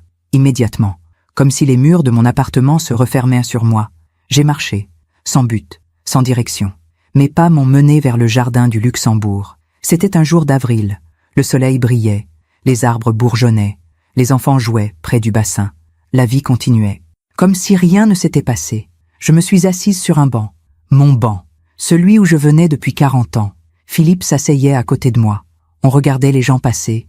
On parlait de tout et de rien. « Qu'est-ce que tu ferais, Philippe ?» J'ai posé la question à voix haute, comme s'il pouvait m'entendre. « Tu avais raison. Tu m'avais prévenu. Et je ne t'ai pas écouté. Le vent a fait bruisser les feuilles. Un enfant a ri près du bassin. J'aurais dû être plus forte, plus exigeante, moins faible. Mais même en disant ces mots, je savais qu'ils n'étaient pas tout à fait justes, parce qu'aimer n'est pas être faible. Donner n'est pas être faible. Ce qui était faible, c'était d'avoir fermé les yeux, d'avoir accepté l'inacceptable, d'avoir excusé l'inexcusable. 3 jours plus tard, Camille m'a appelé. Sa voix était différente, plus grave, plus fatiguée. « Iseult? Oui, c'est moi. J'ai besoin de vous voir. Tu veux venir ici? Non, pas chez vous. Quelque part de neutre. Où? Au café de Flore. Demain, 15 heures. D'accord, merci. » Elle a raccroché avant que je puisse ajouter quoi que ce soit. Le lendemain, j'étais au café de Flore à 14h45. J'avais besoin d'arriver en avance, de me préparer. La terrasse était bondée. Des touristes, des étudiants, des couples. J'ai trouvé une table à l'intérieur, près de la fenêtre. À 15 heures précises, Camille est arrivée. Elle avait changé, maigrie. Ses cheveux blonds avaient perdu leur éclat. Des cernes noires creusaient de ses yeux. Elle portait un jean et un pull gris. Plus rien de la jeune femme élégante que j'avais connue. « Iseult, Camille, assieds-toi. » Elle s'est assise lentement, comme si chaque mouvement lui coûtait. Le serveur est venu. Elle a commandé un thé. Moi, un café. Pendant un long moment, nous sommes restées silencieuses. Puis elle a parlé. « Je suis désolée. » « De quoi? De tout. De ne pas avoir su. De ne pas avoir agi plus tôt. De... » Sa voix s'est brisée. « Camille, est-ce que tu savais? Pour les chocolats? » Elle a levé les yeux vers moi. Ils étaient rouges. Au début, non, je vous le jure. Je ne savais rien. Et après? Après, j'ai trouvé des choses. Sur son ordinateur. Des recherches, des commandes. J'ai confronté Cyril. Qu'est-ce qu'il a dit? Que c'était pour votre bien. Que vous n'étiez plus capable de gérer vos affaires. Que vous alliez tout perdre si on n'agissait pas. Et tu l'as cru? Elle a baissé les yeux. Je ne savais plus quoi croire. Il était tellement convaincant. Il me répétait que vous étiez confuse, que vous inventiez des choses, que c'était l'âge. Mais tu es venu me voir. Tu as vu que j'allais bien? Oui, c'est pour ça que j'ai commencé à douter. Mais Cyril me disait que c'était normal, que les personnes âgées ont des moments de lucidité, puis des moments d'égarement. Il te manipulait. Je sais, maintenant, je sais. Le serveur a apporté nos boissons. Camille a enroulé ses mains autour de la tasse comme pour se réchauffer. Quand j'ai mangé les chocolats, elle s'est interrompue. Une larme a coulé sur sa joue. J'ai cru que j'allais mourir. Les vertiges, les nausées, la confusion. Je ne savais plus où j'étais. Qui j'étais? Cyril t'a emmené voir un médecin? Oui, mais il a menti au médecin. Il a dit que j'avais mangé des huîtres la veille, que c'était une intoxication alimentaire. Le médecin ne s'est douté de rien? Non. Il m'a mise sous perfusion. Il a dit que ça passerait. Et effectivement, en quelques jours, je me suis sentie mieux. Mais tu savais? Oui, je savais. Pourquoi tu ne m'as pas appelé plus tôt? J'avais peur. Cyril me surveillait. Il avait pris mon téléphone. J'ai réussi à t'écrire cette lettre quand il est sorti faire des courses. Puis je l'ai glissée sous ta porte quand il pensait que je dormais. Tu as pris un risque énorme. Je devais le faire. Pour vous. Pour moi. Camille a bu une gorgée de thé. Ses mains tremblaient. Iseult, il faut que vous sachiez quelque chose. Quoi? Cyril, il ne va pas s'arrêter. Mon cœur a bondi. Qu'est-ce que tu veux dire? L'enquête, le tribunal, tout ça. Il ne l'accepte pas. Il pense qu'il a raison, que tout le monde se trompe. Sauf lui, il est sous enquête. Il ne peut plus rien me faire. Vous ne le connaissez pas comme moi. Quand il veut quelque chose, il ne lâche rien. Jamais. Tu as peur de lui? Oui. Alors quitte-le. C'est ce que je fais. Je suis retournée chez mes parents. J'ai demandé le divorce. Bien. Mais Iseult, elle m'a regardé droit dans les yeux. Faites attention. S'il vous plaît. Nous sommes restés encore 1 heure. Elle m'a raconté des choses que je ne voulais pas entendre. Comment Cyril était devenu de plus en plus obsédé par l'argent. Comment il avait tout dépensé. Comment il lui avait menti, à elle aussi. Comment il lui avait fait croire qu'ils allaient enfin réussir. Qu'ils allaient être riches, heureux. Il rêvait de grandeur, disait Camille. Mais il n'avait aucun talent, aucune discipline, juste des idées, et la conviction que le monde lui devait quelque chose. Et il pensait que ce quelque chose, c'était mon argent. Oui, en quittant le café, Camille m'a embrassée. Prenez soin de vous. Toi aussi. Si vous avez besoin de quoi que ce soit, merci. Mais je pense qu'on a toutes les deux besoin de tourner la page. Elle a hoché la tête, puis elle est partie. Je l'ai regardée s'éloigner dans la rue. Une silhouette fragile, brisée. Une autre victime de mon fils. Les semaines ont passé. L'enquête avançait. Maître Beaumont me tenait informé. Ils ont des preuves solides. Les recherches Internet, les commandes, les messages, les virements. Tout concorde. Qu'est-ce qui va se passer? Un procès. Probablement dans 6 mois. 1 an. Et en attendant, vous vivez. Vous reprenez votre vie. Reprendre ma vie. Comme si c'était simple. Un soir, j'étais assise dans mon salon. La nuit tombait. Les lumières de Paris s'allumaient une à une. Et soudain, j'ai entendu un bruit. Un bruit dans la serrure. Quelqu'un essayait d'ouvrir ma porte. Mon sang s'est glacé. J'ai attrapé mon téléphone. Mes mains tremblaient tellement que j'ai failli le laisser tomber. Le bruit a continué. Insistant. Métallique. Puis, une voix. Étouffée. Furieuse. « Ouvre cette porte, Cyril. Va-t'en. Ouvre, on doit parler. Je n'ai rien à te dire.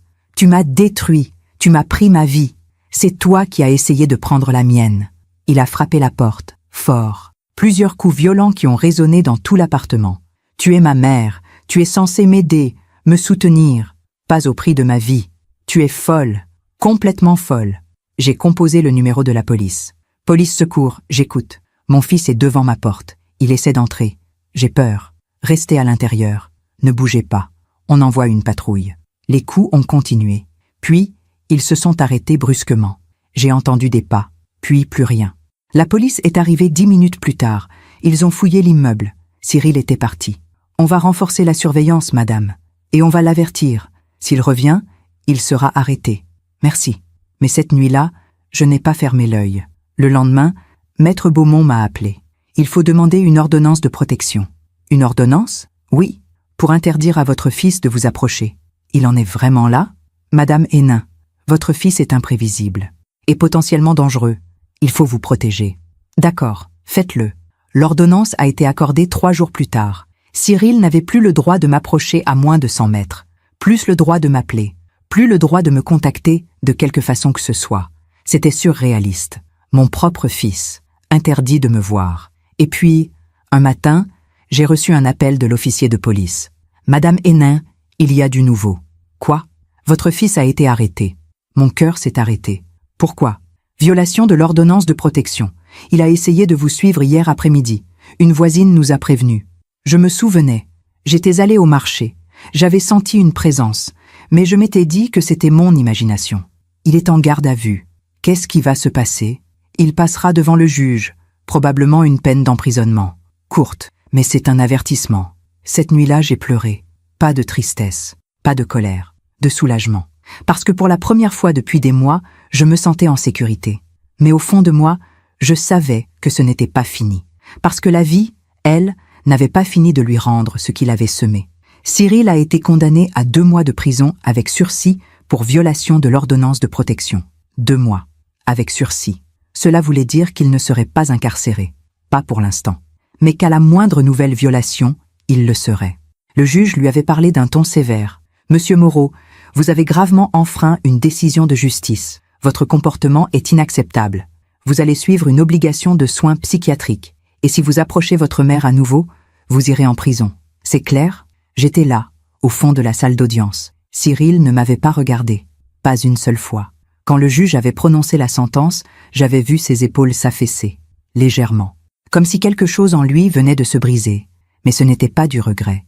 C'était de la défaite. Les mois ont passé. Lentement, péniblement. Le procès pour abus de faiblesse et tentative d'escroquerie avançait. Maître Beaumont me tenait informé de chaque étape. Les preuves sont accablantes. L'enquête a révélé que votre fils a dépensé près de 2 millions d'euros en 5 ans. En quoi ? Voyages, restaurants, vêtements de luxe, voitures de location, casino aussi. Casinos ? Oui, il avait des dettes de jeu. Importantes. Mon cœur s'est serré. Mon fils jouait. Mon fils avait des dettes. Et je n'avais rien vu. Il y a autre chose. Quoi ? Il a tenté de souscrire des crédits en votre nom. Pardon ? Avec votre signature. Falsifiée. Les banques ont refusé parce que les documents n'étaient pas complets. Mais l'intention était là. J'ai fermé les yeux. Jusqu'où était-il allé ? Jusqu'où était-il prêt à aller ? Le procureur demande 3 ans de prison ferme. 3 ans. Ces mots flottaient dans l'air comme une sentence divine. Le procès a eu lieu en septembre, un mardi matin, dans une salle du tribunal correctionnel de Paris. J'y suis allé, pas parce que je le voulais, mais parce que je devais, pour moi, pour fermer ce chapitre. La salle était petite, impersonnelle, des bancs en bois, une estrade pour les juges, une odeur de vieux papier et de désinfectant. Cyril était là, assis entre 2 gendarmes. Il portait un costume gris, ses cheveux avaient blanchi aux tempes, il avait maigri, ses joues étaient creuses. Il m'a vu entrer. Nos regards se sont croisés, pour la première fois depuis des mois. Et dans ses yeux, j'ai vu quelque chose que je n'avais jamais vu avant, du vide. Le procureur a lu l'acte d'accusation. Chaque mot était un coup de poignard. Abus de faiblesse sur personne vulnérable. Tentative d'escroquerie. Faux et usage de faux. Violence psychologique. Tentative d'empoisonnement ? Oui, tentative d'empoisonnement. Les analyses des substances commandées par Cyril avaient révélé qu'il s'agissait de benzodiazépines à haute dose, suffisamment pour provoquer une confusion sévère, une désorientation, des pertes de mémoire. Si Madame Hénin avait consommé ces chocolats sur plusieurs jours, comme prévu, elle aurait été dans un état second, incapable de discernement. Elle aurait pu être placée sous tutelle sans difficulté. Le procureur s'est tourné vers Cyril. « Vous aviez tout planifié, monsieur Moreau. Vous aviez même contacté une maison de retraite médicalisée. Vous aviez demandé les tarifs, les conditions d'admission. » Cyril baissait la tête. « Tout cela pourquoi ? Pour l'argent. Pour un héritage que vous ne vouliez pas attendre. » L'avocat de Cyril a tenté de plaider les circonstances atténuantes. « Mon client traverse une période difficile. Il a des problèmes financiers, des dettes. Il était désespéré. Être désespéré ne justifie pas de vouloir détruire sa propre mère. Il ne voulait pas la détruire. Il voulait quoi ? La rendre incapable ? La voler ? L'enfermer ? L'avocat n'a rien répondu. Camille m'a témoigné. Elle est arrivée habillée simplement. Un tailleur noir, pas de maquillage. Ses mains tremblaient quand elle a prêté serment. « Madame Moreau, qu'avez-vous à dire ? J'ai découvert les intentions de mon mari progressivement. D'abord, les demandes d'argent à sa mère, puis les remarques sur sa santé mentale. Puis, Les chocolats. Vous étiez au courant? Pas au début. Mais j'ai trouvé des preuves, des messages, des recherches, et j'ai confronté Cyril. Qu'a-t-il dit? Que c'était pour son bien, que sa mère n'était plus capable, qu'il fallait agir. Et vous l'avez cru? Au début, oui. Ou je voulais y croire, parce que c'était mon mari. Sa voix s'est brisée. Mais quand j'ai mangé ces chocolats, j'ai compris. Compris quoi? Que mon mari était capable de tout, même du pire. Puis est venu mon tour. Le juge m'a appelé à la barre. « Madame Hénin, vous souhaitez ajouter quelque chose ?» Je me suis levée. Mes jambes tremblaient. Je me suis approchée de la barre. Cyril était à quelques mètres de moi. Je sentais son regard. « Monsieur le Président, je n'ai qu'une chose à dire. Je vous écoute. » Mon fils, ma voix s'est étranglée. J'ai pris une grande inspiration. Mon fils m'a trahi. Il m'a volé. Il a essayé de me détruire. Tout ça pour de l'argent. Le silence dans la salle était absolu. Mais ce qui me fait le plus mal, ce n'est pas l'argent. Ce n'est pas la trahison. C'est de réaliser que j'ai élevé quelqu'un capable de faire ça. J'ai regardé Cyril. Il avait les yeux baissés. Je me demande où j'ai échoué. Qu'est-ce que j'aurais dû faire différemment? Mais je crois que la vérité, c'est qu'on ne peut pas forcer quelqu'un à avoir un cœur. J'ai marqué une pause. Je veux que justice soit faite, pas par vengeance, mais parce que ce qu'il a fait est grave, et que d'autres personnes âgées pourraient subir la même chose de la part de leurs propres enfants. Merci, Madame Hénin. Je suis retournée m'asseoir. Mes mains tremblaient. Mais j'avais dit ce que j'avais à dire. Le juge s'est retiré pour délibérer. Nous avons attendu 2 heures. 2 heures interminables. Quand il est revenu, la salle s'est levée. « Monsieur Cyril Moreau, levez-vous. » Cyril s'est levé.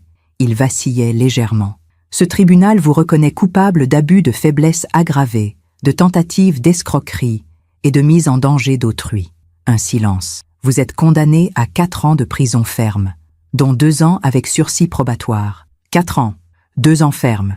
Cyril allait aller en prison.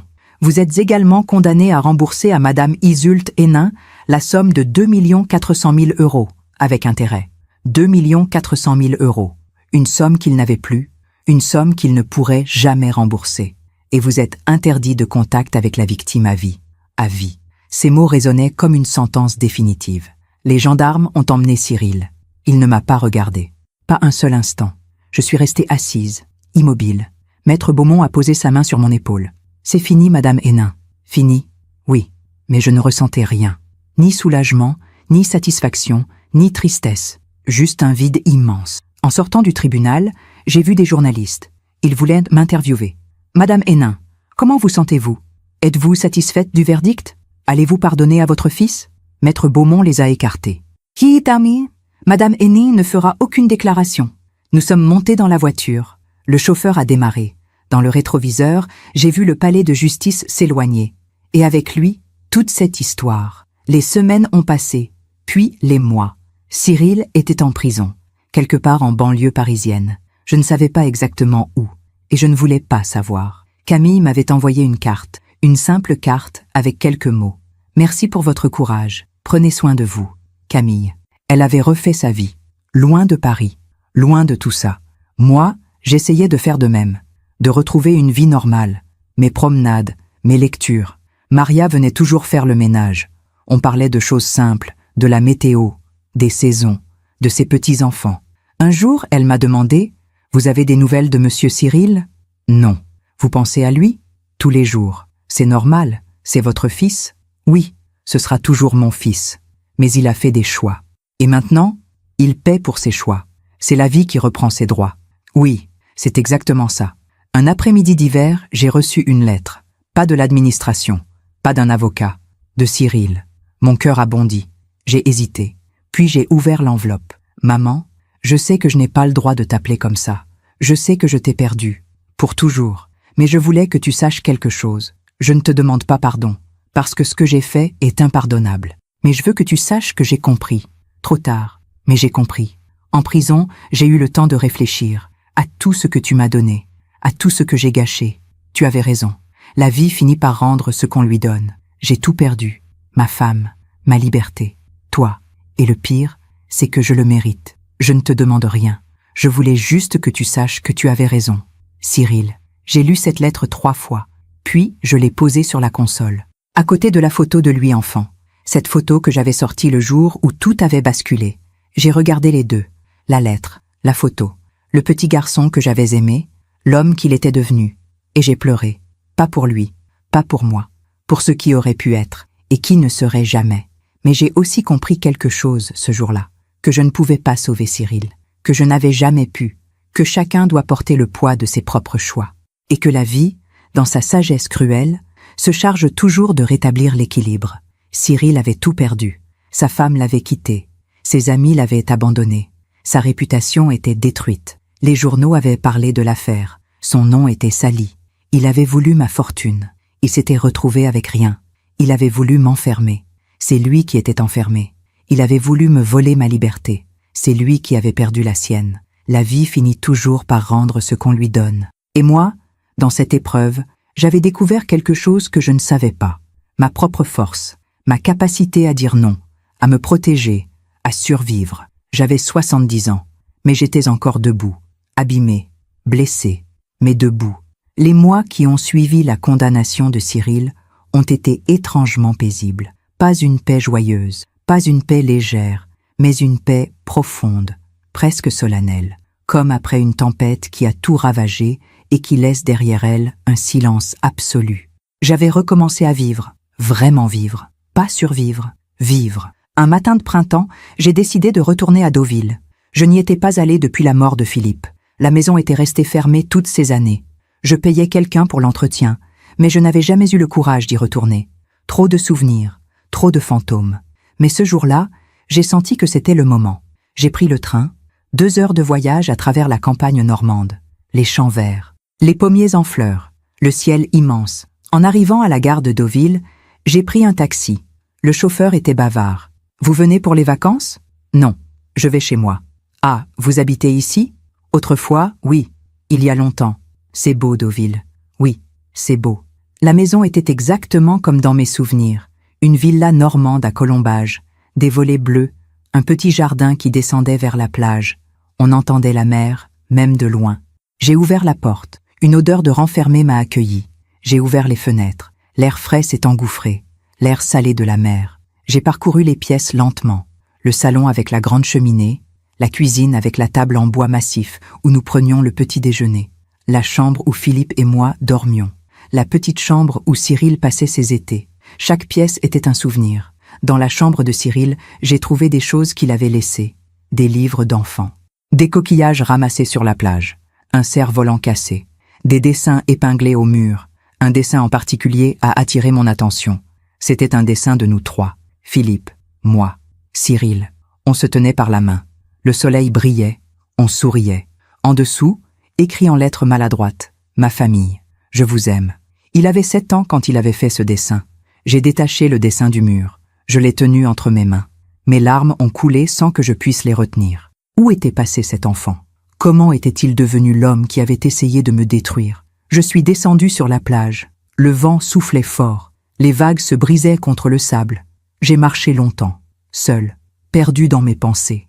Et puis, j'ai fait quelque chose que je n'avais jamais fait. J'ai parlé à Philippe, à voix haute. « Tu avais raison, mon amour. Tu m'avais prévenu.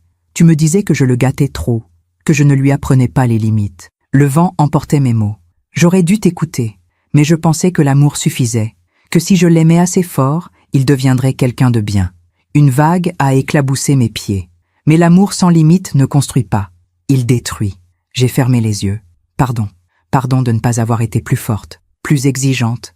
Et là, pour la première fois depuis sa mort, j'ai senti Philippe. Pas physiquement, mais d'une autre façon. Comme une présence, une chaleur. Et j'ai su, dans mon cœur, qu'il ne m'en voulait pas, qu'il n'y avait rien à pardonner, que j'avais fait ce que je pensais être juste, avec tout l'amour dont j'étais capable. Je suis restée à Deauville 3 jours, 3 jours à marcher sur la plage, à respirer l'air marin, à me souvenir, à pleurer, à guérir. Le dernier jour, j'ai décidé de faire quelque chose. J'ai appelé une agence immobilière. Je voudrais mettre ma maison en vente. Très bien, madame. Quand pouvons-nous venir la visiter? Demain, si possible. Vendre la maison n'était pas un geste de colère. Ce n'était pas pour effacer les souvenirs. C'était pour avancer. Cette maison appartenait au passé, à une vie qui n'existait plus, à une famille qui s'était brisée.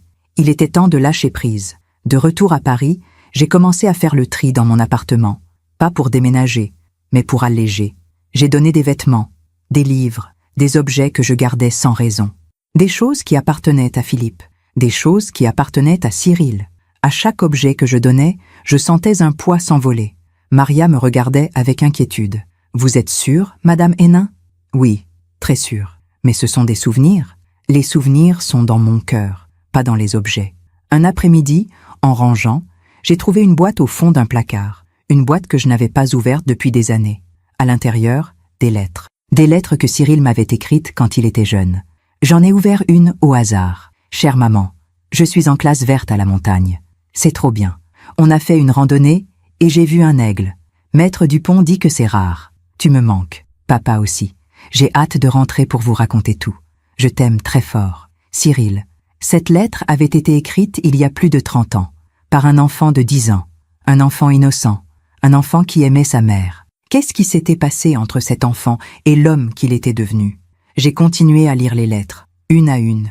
Elles racontaient une enfance heureuse, des rêves, des projets, de l'amour. Et puis, progressivement, le ton avait changé. Les lettres étaient devenues plus courtes, plus distantes, plus intéressées. « Maman, j'ai besoin d'argent pour un projet d'école. Maman, est-ce que tu peux m'envoyer de l'argent? J'ai des factures à payer. Maman, sans ton aide, je ne vais pas y arriver. » Et moi, à chaque fois, j'avais dit oui. J'ai refermé la boîte et j'ai compris quelque chose. Je n'avais pas échoué en tant que mère. J'avais aimé, profondément, sincèrement. Mais Cyril, lui, avait fait des choix qui n'appartenaient qu'à lui. Et ces choix avaient des conséquences que lui seul devait porter. 6 mois après le procès, j'ai reçu une autre lettre de Cyril. Cette fois, je ne l'ai pas ouverte immédiatement. Je l'ai posée sur la console, à côté de la première, à côté de la photo, et je l'ai regardée pendant plusieurs jours. Finalement, j'ai décidé de l'ouvrir. « Maman, je ne sais pas si tu lis mes lettres. Je ne sais même pas si tu les ouvres, mais j'ai besoin de t'écrire. Même si tu ne réponds jamais. La prison change un homme, pas parce qu'elle le rend meilleur, mais parce qu'elle le force à se regarder en face. Et ce que je vois, maman, c'est un monstre, un homme qui a tout pris, tout détruit, pour rien. Je ne te demande toujours pas pardon, parce que je ne le mérite pas. Mais je veux que tu saches que je pense à toi tous les jours, que je regrette, que si je pouvais revenir en arrière, je changerais tout. Mais on ne peut pas revenir en arrière. Prends soin de toi, maman. Cyril, j'ai relu cette lettre plusieurs fois. Il y avait de la sincérité dans ces mots, de la douleur, du regret. Mais cela suffisait-il? Le regret pouvait-il effacer ce qu'il avait fait? J'ai pris une feuille de papier, un stylo, et j'ai écrit. Cyril, je lis tes lettres, et je comprends ton regret. Mais tu dois comprendre quelque chose, toi aussi. Ce que tu as fait m'a brisé. Pas financièrement, pas physiquement, mais intérieurement. Tu as brisé la confiance. Tu as brisé l'amour. Tu as brisé ce lien sacré entre une mère et son fils. Je ne peux pas te pardonner. Pas maintenant. Peut-être jamais. Mais je te souhaite de trouver la paix. Avec toi-même. La vie t'a donné ce que tu lui as donné. C'est la loi du karma. C'est la loi de la justice. Accepte-le. Apprends-en. Et deviens meilleur. Pas pour moi. Pour toi. Iseult. J'ai posté cette lettre le lendemain. Et quelque chose en moi s'est apaisé. Je n'avais pas pardonné. Mais j'avais lâché prise. Les mois ont continué à passer. J'ai vendu la maison de Deauville. L'argent a été placé sur un compte que je ne toucherai jamais. Je l'avais destiné à une association qui aide les personnes âgées victimes d'abus familiaux, parce que je savais que je n'étais pas la seule, qu'il y avait d'autres femmes, d'autres hommes, qui vivaient ce que j'avais vécu, et si mon histoire pouvait aider ne serait-ce qu'une personne, alors tout cela aurait eu un sens. Un jour, j'ai appris que Camille s'était remariée, avec un homme gentil, m'avait-on dit, un professeur d'université. Elle vivait à Lyon. Elle était heureuse. J'étais contente pour elle. Elle méritait d'être heureuse. Elle aussi avait été victime. Et Cyril purgeait sa peine, loin de Paris, loin de moi. J'avais entendu dire qu'il travaillait à la bibliothèque de la prison, qu'il lisait beaucoup, qu'il était calme. Peut-être changeait-il, peut-être pas. Ce n'était plus mon problème. Un soir, assise dans mon fauteuil près de la fenêtre, j'ai regardé les lumières de Paris s'allumer une à une. Et j'ai pensé à tout ce chemin parcouru. J'avais failli tout perdre, ma liberté, ma dignité, ma vie, mais j'avais survécu. Plus que ça, j'avais appris que l'amour ne suffit pas, qu'il faut aussi des limites, de la fermeté, du respect de soi. J'avais appris que dire non n'est pas un acte de cruauté, c'est un acte de protection. J'avais appris que la vie rend toujours ce qu'on lui donne, tôt ou tard. d'une façon ou d'une autre. Elle m'avait traité de folle, elle m'avait sous-estimée. Des années plus tard, c'est lui qui avait tout perdu. La vie finit toujours par rendre ce qu'on lui donne. Et moi, dans cette épreuve, j'avais retrouvé quelque chose que j'avais perdu depuis longtemps. Moi-même, ma force, ma valeur, mon droit d'exister sans me sacrifier. Ce soir-là, j'ai sorti la photo de Cyril enfant. Je l'ai regardé longuement, et j'ai dit adieu. Pas à l'enfant qu'il avait été, mais à l'illusion que j'avais entretenue. L'illusion que je pouvais le sauver, le changer, le racheter. Il était le seul à pouvoir faire ça, s'il le voulait, s'il en était capable. J'ai rangé la photo dans un tiroir, avec les lettres, avec le dessin de Deauville, des souvenirs que je gardais, mais qui n'avaient plus de pouvoir sur moi. 2 ans ont passé depuis le procès, 2 ans pendant lesquels j'ai reconstruit ma vie, pièce par pièce, jour après jour. Ce n'était pas facile. Certains matins, je me réveillais avec un poids sur la poitrine, une tristesse sans nom, le fantôme de ce qui aurait pu être. Mais ces matins-là devenaient de plus en plus rares. J'avais 72 ans maintenant. Mes cheveux avaient encore blanchi, mes rides s'étaient creusées, mais quelque chose en moi avait rajeuni. Mon regard, peut-être, ou mon âme. J'avais traversé l'enfer, et j'en étais sortie vivante. Un jour, Maria m'a demandé « Vous êtes heureuse, Madame Hénin ?» J'ai réfléchi longtemps avant de répondre. Heureuse, je ne sais pas si c'est le bon mot. Mais je suis en paix, et c'est peut-être mieux que le bonheur. Comment ça? Le bonheur, c'est fragile. Ça dépend des autres, des circonstances. Mais la paix, ça vient de l'intérieur. Et personne ne peut te l'enlever. Maria a souri. Vous êtes sage, Madame Hénin? Non, je suis juste vieille. On a ri toutes les deux. J'avais repris mes habitudes, mes promenades au Luxembourg, mes visites au marché. Mes thés avec quelques amis que j'avais négligés pendant toutes ces années. Elle m'avait posé des questions, au début. Qu'est-ce qui s'est passé avec Cyril? On a lu dans les journaux. C'est une longue histoire. Tu veux en parler? Pas vraiment. Mais merci de demander. Elles avaient respecté mon silence, et c'était tout ce dont j'avais besoin. Un après-midi d'automne, j'ai reçu un appel de Maître Beaumont. Madame Hénin, j'ai une nouvelle. Bonne ou mauvaise, ça dépend de votre point de vue. Votre fils sort de prison dans 3 mois. Mon cœur a fait un bond. Déjà, il a eu une remise de peine pour bonne conduite. Je vois, il n'a toujours pas le droit de vous approcher. L'interdiction reste en vigueur. Bien. Vous allez bien? Oui, je vais bien. J'ai raccroché. Cyril allait sortir de prison. Cette nouvelle aurait dû me terrifier. Mais étrangement, je ne ressentais rien. Ni peur, ni colère, ni tristesse. Juste une distance, une séparation définitive. Il avait sa vie, j'avais la mienne, et nos chemins ne se croiseraient plus jamais. Quelques semaines plus tard, j'ai reçu une dernière lettre de lui. Je l'ai reconnue tout de suite, son écriture sur l'enveloppe. Je l'ai ouverte avec des mains calmes. « Maman, je sors de prison dans quelques semaines. Je ne sais pas où j'irai, que je ferai, qui je serai. Mais je voulais te dire quelque chose avant. Merci, merci de m'avoir donné la vie. Merci de m'avoir aimé, même quand je ne le méritais pas. Merci d'avoir été la mère que j'aurais dû chérir. Je sais que je ne peux pas réparer ce que j'ai brisé. Je sais que tu ne me reverras jamais. Et je l'accepte, parce que c'est ce que je mérite. Mais sache que dans cette prison, j'ai eu le temps de comprendre, de vraiment comprendre, que l'argent ne vaut rien, que la cupidité détruit tout, que la famille est ce qu'il y a de plus précieux, et que je l'ai perdu pour toujours. Je vais essayer de devenir meilleure, pas pour toi, comme tu me l'as écrit, mais pour moi. Pour pouvoir me regarder dans le miroir sans avoir honte. Adieu, maman. Je t'aimerai toujours, même de loin. Cyril. J'ai plié la lettre soigneusement.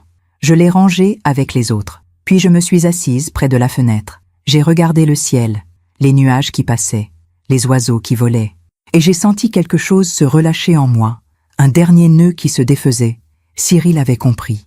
Trop tard, mais il avait compris. Cela ne changeait rien pour moi. Cela ne réparait rien. Mais peut-être que cela le sauverait, lui. Peut-être qu'il deviendrait quelqu'un de meilleur, quelqu'un qui ne ferait plus de mal. Je l'espérais, pas pour moi, mais pour lui, et pour ceux qui croiseraient sa route. Quelques jours plus tard, j'ai fait quelque chose d'inattendu. J'ai appelé l'association à laquelle j'avais donné l'argent de la vente de Deauville. « Bonjour, c'est Iseult Hénin. Madame Hénin, quelle surprise. Je voudrais savoir si vous organisez des groupes de parole pour les personnes âgées victimes d'abus familiaux. » Oui, nous en avons un, tous les jeudis après-midi. Est-ce que je peux venir? Bien sûr, vous seriez la bienvenue. Le jeudi suivant, je me suis rendue à l'association. C'était dans le 14e arrondissement. Un petit local lumineux, des chaises disposées en cercle. Une dizaine de personnes étaient déjà là, des femmes surtout, mais aussi quelques hommes, tous âgés, tous portant sur leur visage les traces de la douleur. L'animatrice m'a accueilli chaleureusement. « Bienvenue. Asseyez-vous. Nous allons commencer. » Je me suis assise. Mon cœur battait fort. Chacun a raconté son histoire. Des histoires similaires à la mienne. Des enfants qui volaient. Des petits-enfants qui manipulaient. Des familles qui se déchiraient autour de l'argent.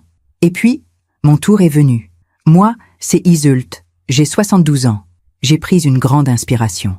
Mon fils a essayé de m'empoisonner pour mettre la main sur mon héritage. Un silence. Puis une femme a dit « Comment avez-vous survécu ?»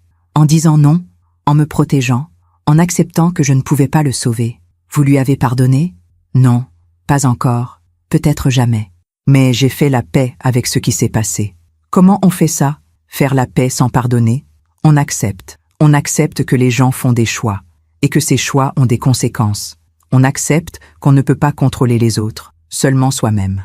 Après la réunion, plusieurs personnes sont venues me parler.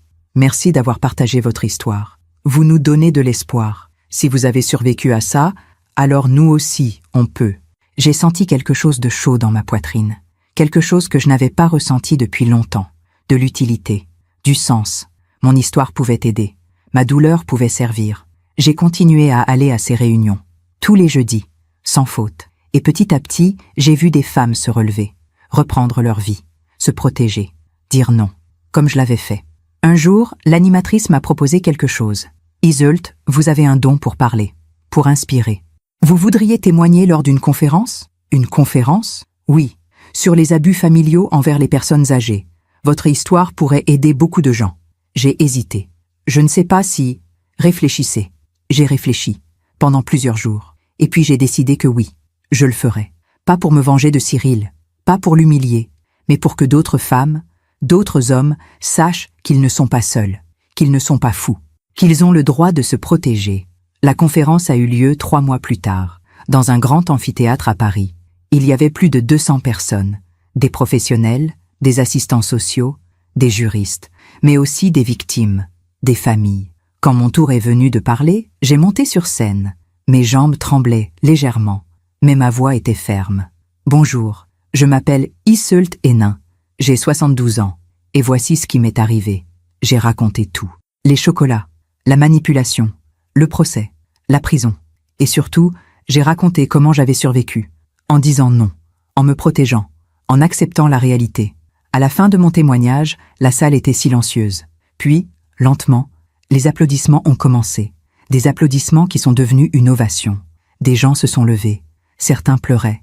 Et moi, sur cette scène, j'ai compris quelque chose. Si mon histoire aide ne serait-ce qu'une femme à ouvrir les yeux, alors tout cela aura eu un sens. Après la conférence, des dizaines de personnes sont venues me parler, me remercier, me serrer dans leurs bras. Vous m'avez donné le courage de porter plainte contre mon fils. Grâce à vous, j'ai compris que je n'étais pas folle. Vous m'avez sauvé la vie. Ces mots-là, ces mots qui donnaient un sens à toute ma douleur. Ce soir-là, en rentrant chez moi, je me suis assise dans mon fauteuil près de la fenêtre. J'ai regardé les lumières de Paris, comme je le faisais depuis 40 ans. Mais cette fois, quelque chose était différent. Je ne regardais plus en arrière. Je ne me demandais plus ce qui aurait pu être. Je regardais devant, vers l'avenir, vers tout ce que je pouvais encore faire, encore donner. Cyril était sorti de prison. Il vivait quelque part en province, m'avait-on dit. Il travaillait dans une librairie. Il vivait modestement, seul. Nous ne nous étions pas revus. Nous ne nous reverrions jamais. Et c'était bien ainsi. Moi, j'avais continué ma vie. Une vie remplie. Une vie avec du sens. J'avais mes promenades, mes amis, mes groupes de parole, mes conférences de temps en temps. J'avais aussi retrouvé quelque chose que j'avais perdu. Moi-même, ma dignité, ma force, mon droit d'exister sans me sacrifier. Un matin, en ouvrant les volets, j'ai vu le printemps qui arrivait. Les arbres bourgeonnaient, les oiseaux chantaient, et j'ai souri. Un vrai sourire, léger, lumineux, parce que j'étais vivante, parce que j'avais survécu, parce que j'avais transformé ma douleur en sagesse. Si vous m'aviez dit, il y a 3 ans, que je serais là aujourd'hui, debout, en paix, heureuse même, je ne vous aurais pas cru. J'aurais pensé que c'était impossible, que la trahison d'un fils détruit une mère pour toujours. Mais j'ai appris que non, qu'on peut survivre à l'impensable, qu'on peut se reconstruire, qu'on peut trouver du sens même dans la pire des épreuves. Cyril a fait des choix terribles, des choix qui l'ont détruit, et la vie lui a rendu exactement ce qu'il avait donné. Il avait voulu m'enfermer, il s'est retrouvé enfermé. Il avait voulu ma fortune, il s'est retrouvé sans rien. Il avait voulu me rendre folle, c'est lui qui a perdu la raison pendant un temps.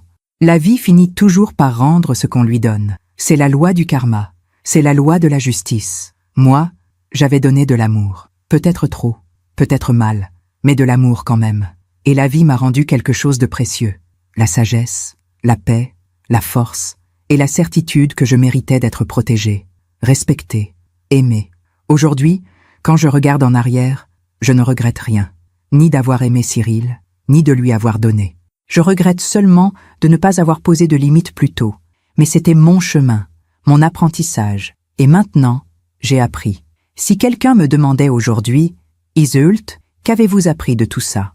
Je dirais que l'amour sans limite n'est pas de l'amour, c'est de la destruction. Que dire non à ceux qu'on aime n'est pas de la cruauté, c'est du respect, pour eux et pour soi. Que les gens font leur propre choix. Et que ce n'est pas notre responsabilité de les sauver.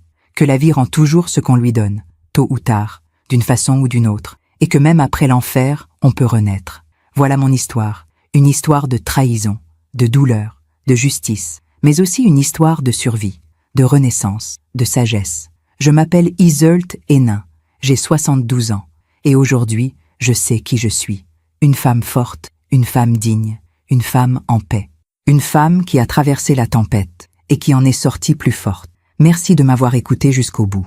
Si cette histoire a touché votre cœur, abonnez-vous et activez la cloche pour entendre d'autres femmes qui ont transformé la douleur en sagesse. Chaque jour, une femme, une leçon de vie. Partagez cette histoire avec quelqu'un que vous aimez. Parfois, une histoire change toute une journée. Que Dieu vous bénisse et à très bientôt.